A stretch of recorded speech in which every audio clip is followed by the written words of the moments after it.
নোড.জেএস install করার জন্য আমরা তাদের অফিসিয়াল যে ওয়েবসাইটটা আছে nodejs.org সেই ওয়েবসাইটে যাব এবং এখানে ২ টা ভার্সন দেখতে পাচ্ছি। একটা হচ্ছে কারেন্ট ভার্সন আর একটা হচ্ছে এলটিএস ভার্সন। এলটিএস এর ফুল ফর্ম হচ্ছে লং টার্ম সাপোর্ট, অর্থাৎ যে ভার্সনগুলোতে লং টার্ম সাপোর্ট প্রোভাইড করা হয় সেগুলোকে এলটিএস ভার্সন বলে। সো এটা রিকমেন্ডেড, যেহেতু আমরা শিখছি নোড মাত্র, সো এটা মোস্ট অফ ইউজারের জন্য রিকমেন্ডেড। সো আমরা এটাই ইনস্টল করব। তো এটা ক্লিক করলেই ডাউনলোড শুরু হয়ে যাবে এবং ডাউনলোড শেষ হওয়ার পর আমরা সিম্পলি যদি ক্লিক করি আমাদের ইনস্টলেশন ওপেন হবে এবং নর্মাল যে ইনস্ট্রাকশনগুলো আছে সেগুলো ফলো করেই আমরা নোট ইনস্টল করে নিব। আমরা ডিফল্ট যে ইনস্ট্রাকশনগুলো আছে সেগুলি ফলো করব।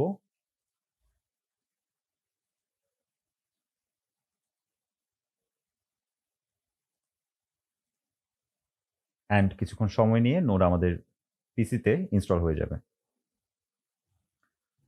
ইনস্টলেশন শেষ হওয়ার পর আমরা ফিনিশ বাটনে ক্লিক করব এবং আমাদের কমান্ড প্রম্পট ওপেন করব।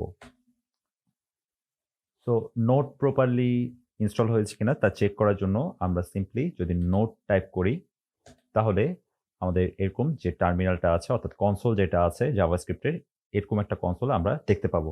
আমরা ব্রাউজারে যেভাবে জাভাস্ক্রিপ্ট কোড টাইপ করতে পারি এই কনসোলের মধ্যেও আমরা একইভাবে কোড টাইপ করতে পারবো। তো আমরা যদি সিম্পলি লিখি let a is equal to, suppose একটা অবজেক্ট ডিক্লেয়ার করলাম, নেম বহুব্রীহি।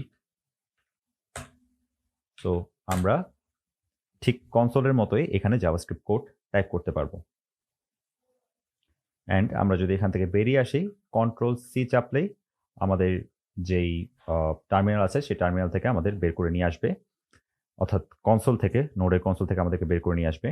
আর নোডের ভার্সন যদি আমরা চেক করি আমরা simply node dash dash version type করলেই আমাদের কারেন্ট নোডের যে ভার্সনটা আছে সেই নোডের ভার্সনটা আমরা দেখতে পাবো।